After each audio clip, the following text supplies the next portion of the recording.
Hello everyone, thank you for tuning into today's Words of Wisdom.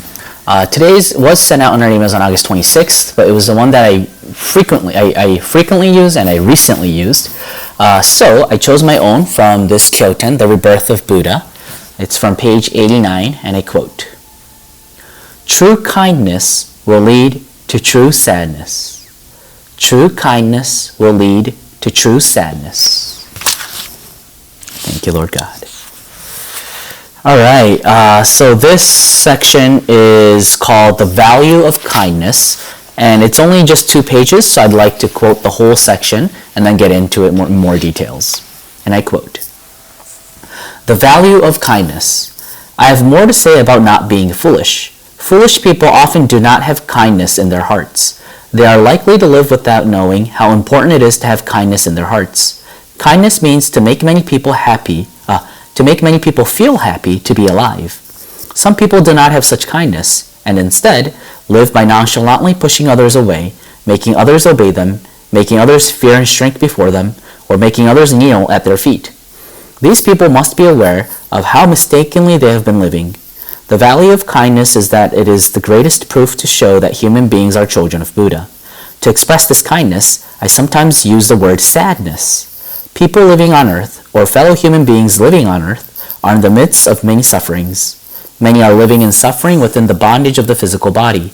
They are living in suffering within the world where there are many obstacles to enlightenment, and yet only a few chances to find enlightenment. The same is true with animals and plants. You will see many fellow beings who are living while suffering in this world of the third dimension, in this phenomenal world.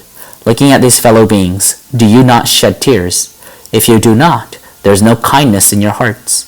Shedding tears at others' sufferings and sadness is called great compassion. It is called great sorrow. These are also the tears of Buddha's mercy and love.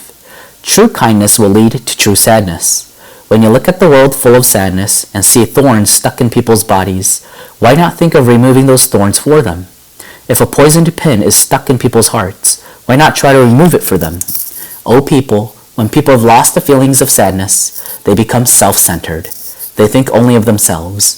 They think only of their own happiness. That is how human beings are. Look at the world, look at people, look at animals, look at plants, and feel the sadness in them.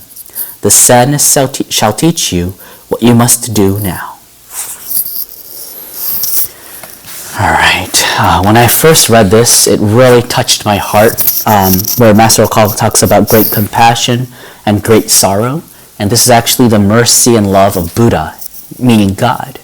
So God is looking at humanity with a deep feeling of sadness, meaning He's the greatest, as we learned in the Laws of Messiah, this year's Law series. God is the one who loves the human beings the most. Every human being the most.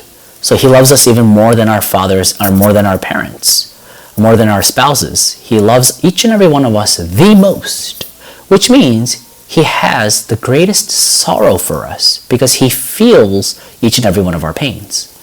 And so it really elevated and shifted my way of thinking. And it was kind of like a good scolding towards my ego. This sadness shall teach you what you must do now. Or when people have lost the feelings of sadness, they become self-centered. These golden words, it's literally a gold mine that helped me awaken to the importance of letting go of my ego and awaken to the value of kindness and compassion. However, for some people here in America who studied New Thought teachings or values the importance of be positive, or in Japan maybe like the Tengu feeling of just always being positive is good for you, like keep your frequency at a high level. For people who do feel that way, that I do really understand. So I had a really good question from one guy. He's like, does this mean that you should lower your frequency to sadness? Because if you're sad, aren't you going to attract sadness? And I was like, that made sense. So, we had like a group discussion on this, and the answer that we reached was very magnificent. So we're saying that there's 2 types of sadness. One is a sadness where you're drowning in pity and sadness, and it always leads to anger, payback time. That's like hellish type of sorrow. However, one of the person in one of the staff who was in the group was saying, when she read the poems, the poetries that Master's written in the past, and when he was like in his middle school, high school, elementary school years, there's a great deep sorrow and pain that he feels for others and the wilderness.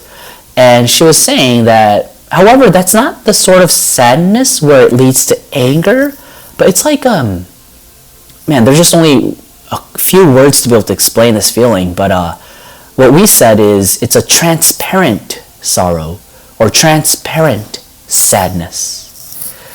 I don't know if you can understand what we mean by that, but it's like this high elevated form of sorrow and sadness where you feel the pain as your own, but then you're not drowning in it. From there, you start thinking what you can do to help these people. It's pure love, unconditional love. And in order for love to be true love, I think there needs to be a sense of sadness. That's what I learned from these golden words, the gold mine that Master's given us. Sorry it got a little long, but that'll be end for today. Thank you for joining and see you again tomorrow. Bye-bye.